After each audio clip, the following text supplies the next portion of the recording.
and Board of Governors, all the faculty members, and dear students, my greetings to all of you.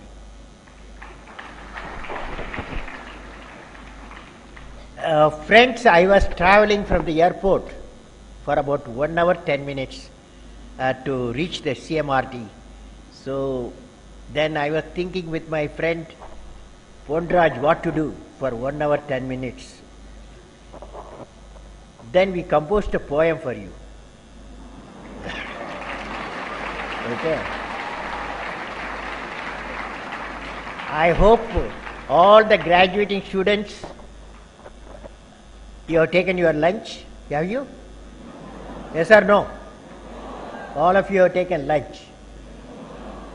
So, normally when you are graduating, you are carrying two things from here, from the university or engineering institution or CMRIT. The two things are, one is knowledge, another is courage. Courage is very, very important. Knowledge and courage makes a person a great person.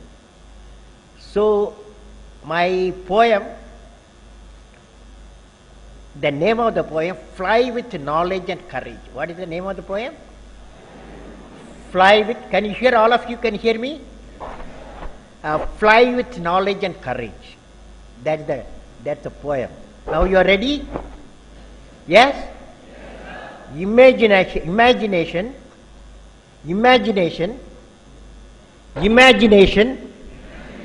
leads me creative. Can you hear me? No? Imagination leads me to creative. Creativity propels me to thinking. Creativity propels me to thinking. Thinking gives me knowledge. You don't hear me? Thinking gives me knowledge. Knowledge makes me great. Knowledge makes me great. With knowledge, courage in life blossoms into me. Courage to think different, courage to be unique, courage defeat the problem and succeed are the unique qualities of mine. I will fly with knowledge and courage. Will you do it?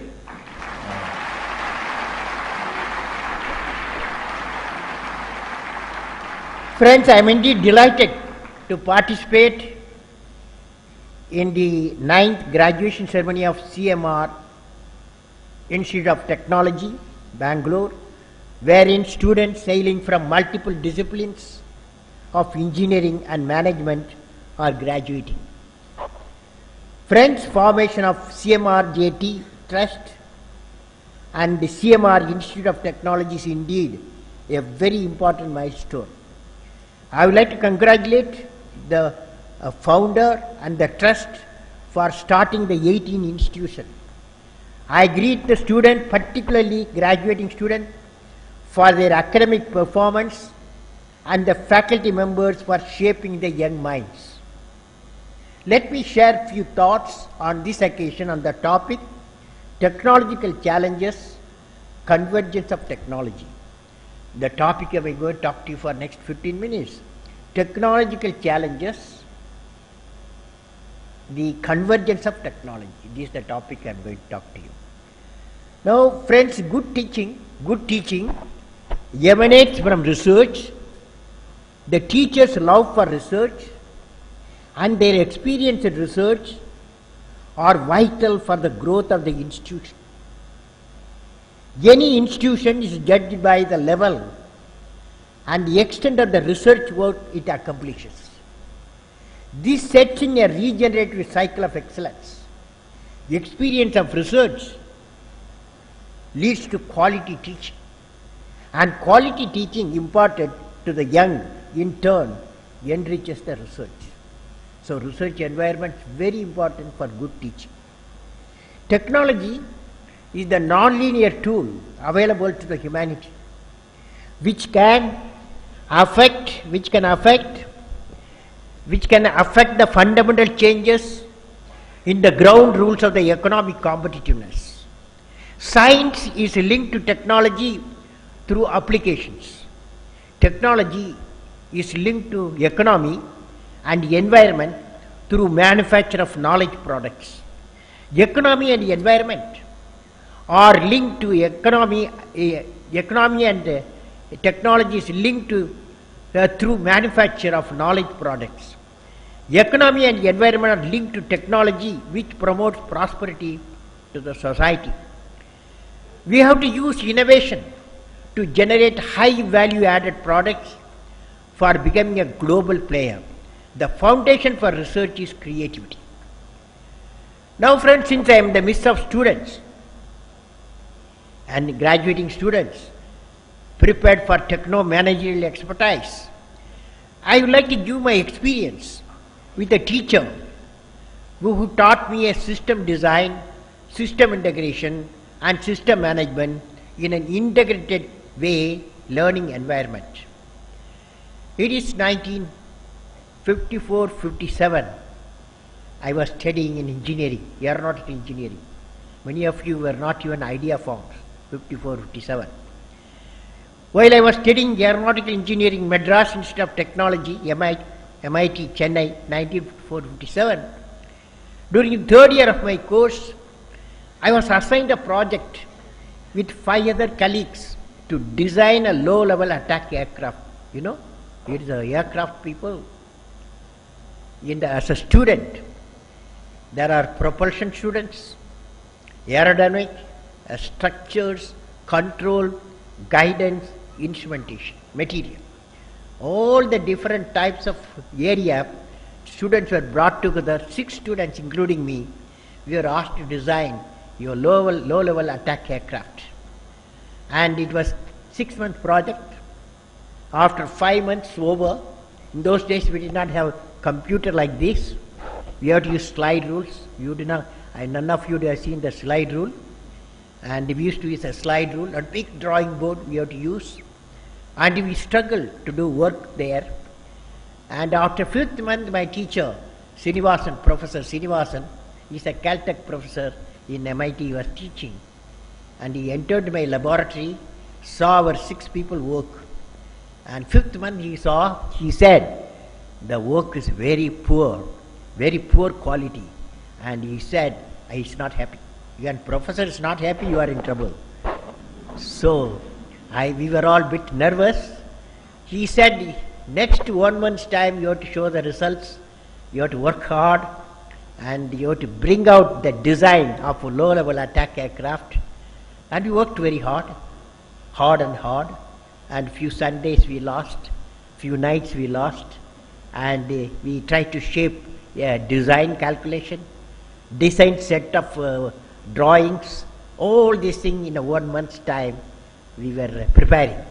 So again my professor Srinivasan landed there in the lab and was very happy. He said, now I am very happy, you guys have done a good job. Now not only that, he took us to his home, he gave a Madras hot coffee for all of us to celebrate the success. And the most important thing what the students we learned was system design, system integration and system management. The 6-month project brought together multiple disciplines of engineering and science, and all of us had to work together in a multiple disciplines so that system design, system integration, system management we learned. When you go to this campus, anywhere they will not ask you to work in mechanical engineering, electronic engineering, IT. Everywhere they will ask you system design, system development, system management. This is the type of work what you are having. So I am sure CMR Institute of Technology, the interdisciplinary faculty interdisciplinary faculty disciplines, interdisciplinary discipline programs is very, very vital. This will help the students and also will help the faculty members. Now friends, when you will graduate from this campus, what type of India you will see, what type of India you will live in, what type of opportunity you will have for the past several years, I have been discussing with the young and experienced on the vision of the nation, how each one, whatever be his or her professional orientation, can contribute to the pillars of 10 pillars of development. As I envisage the pillars of Indian development profile by 2020, another 8 years' time, are the following. A nation where the rural and urban divide is reduced to a thin line. 600,000 villages we have. 700 million people, or 70% of the people live. A nation where the rural and urban divide is reduced to a thin line. A nation where there is equitable distribution and adequate access to energy and quality water. A nation where agriculture, industry and service sector work together in symphony. A nation where education with value system is not denied to any meritorious candidate because of societal or economic discrimination. A nation which is the best destination for the most talented scholars, scientists and investors. A nation where the governance is responsive, transparent and corruption free. A nation where poverty has been totally eradicated, illiteracy removed and crimes against women and children are absent and none in the society feels alienated. A nation that is a prosperous, healthy, secure, devoid of terrorism, peaceful and happy and continues with the sustainable growth path. A nation that is one of the best places to live in and is proud of its leadership. These 10 pillars of development, nicely said. How to do that? To achieve the distinctive profile of India, the 10 pillars of development. We have the mission of transforming India into an economically developed nation. We have identified 5 areas where India has a core competence for integrated action. Agriculture and agro-food processing, education and healthcare, particularly women education, information communication technology connecting 600,000 villages, reliable and quality electric power, surface transport and infrastructure for all parts of the country, self-reliance in critical technology. These 5 areas are closely interrelated and by progressing in a coordinate way leading to food, economic and national security. One of the key requirements towards achieving the distinctive profile of the nation would be the creation of a sustainable enterprise. All of you would be working on the sustainable enterprise driven models at the rural levels. One such system which I suggest is PURA. PURA means providing urban amenities in the rural areas. It is the creation of physical, electronic, knowledge connectivities leading to the economic connectivity of the rural region. With this combined and planned intervention of infrastructure, digital technology, information and enterprise, we can select a cluster of about 20 to 50 villages who share a core competence and empower them using local enterprise. I would like to suggest here that the CMRJT may like to pursue the implementation of one such PURA complex covering around 50 to 100 villages on the outskirts of Bangalore, utilizing the potential of the youth studying in 18 CMRJT institutions. This PURA will be called CMR PURA, which would empower the local villages economically empower the local villages in this region. Now let me discuss convergence of technologies which is required in finding solution into the engineering and societal problems. Friends, as you know, the information technology and communication technology have already converged, leading to information communication technology called ICT. The information technology combined with biotechnology, as you know, has led to the bioinformatics. Similarly, photonics is grown out from the laboratories to converge with the classical electronics and microelectronics to bring in a new high-speed option in consumer products. Flexible and unbreakable displays using thin layer of film on transport polymers have emerged as a new symbol of entertainment and media tools. Now, nanotechnology has come in.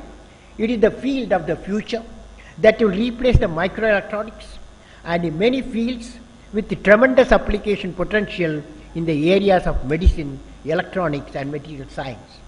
I am sure about the use of nanorobot for drug delivery system. When nanotechnology and ICT meet, integrated silicon electronics or photonics are born. It can be said that material convergence will happen. With material convergence and biotechnology linked, a new science called intelligent bioscience will be born, which will lead to a disease-free, happy and more intelligent human habitat with a longevity and high human capacities.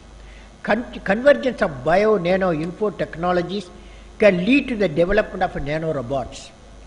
Nanorobots, when they are injected in the patient, my expert friends say it will diagnose and deliver the treatment exclusively in the affected area. Then the nanorobot gets digested as it is a DNA-based product.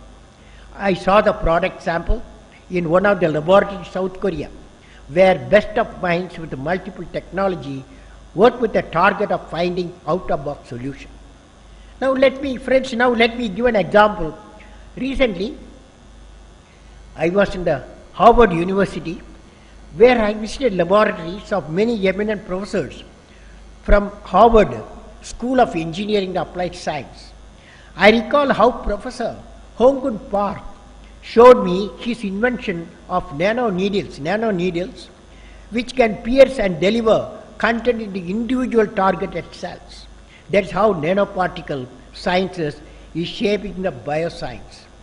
Then I met Professor Vinod Manoharan, who showed on the other hand, the biosciences is in turn shaping the nanomaterial science as well. He is using DNA material to design self-assembling particles. This could be our answer to self-assembly of devices and colonies in deep space without human intervention. Thus, within a single research building, I saw how two different sciences are shaping each other without any iron curtain between the technologists or faculties. This reciprocating contribution of sciences to one another is going to shape our future, and the industry needs to be ready for it. Friends, are you ready to bring down the iron curtain existing between various technological groups? I am sure you are doing that. The aspect being introduced is that, the new aspect introduced is that ecology. Globally, the demand is shifting towards development of a sustainable system which are technologically superior. This is the new dimension of the 21st century knowledge society, where science, technology and environment will have to go together.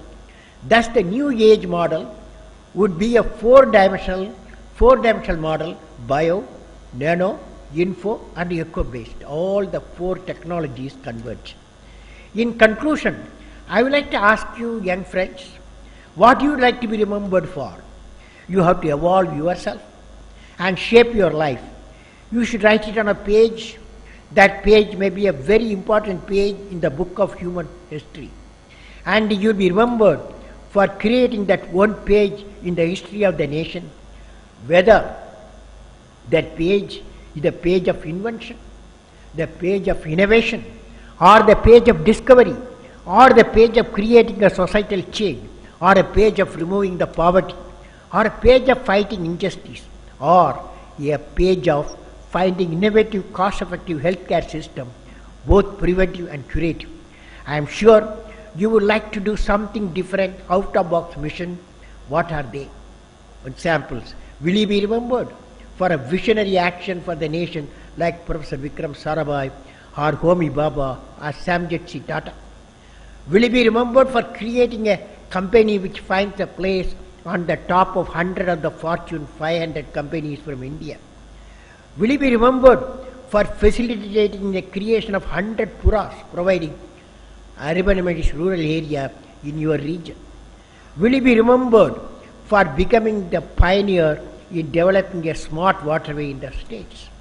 Will he be remembered for working and creating a validated system for production of 340 million tons of food grains and value addition through food processing by the year 2020? Will he be remembered for modernization of 10 million small-scale industries and the addition of another million by providing private equity funding ventures? Will he be remembered as a venture capital banker by introducing the unique private equity funding for the ideas that will bring new dimension to the society? Will he be remembered for bringing energy independence for the nation? Will he be remembered for the action-oriented clean home, clean environment, clean state and clean nation?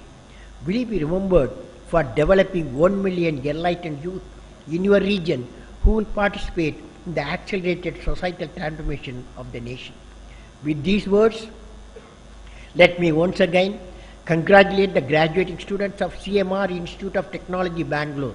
My best wishes to all the members of CMRIT in igniting the energy and the ability of the youth to achieve transformational changes that will bring for the nation. May God bless you all, friends.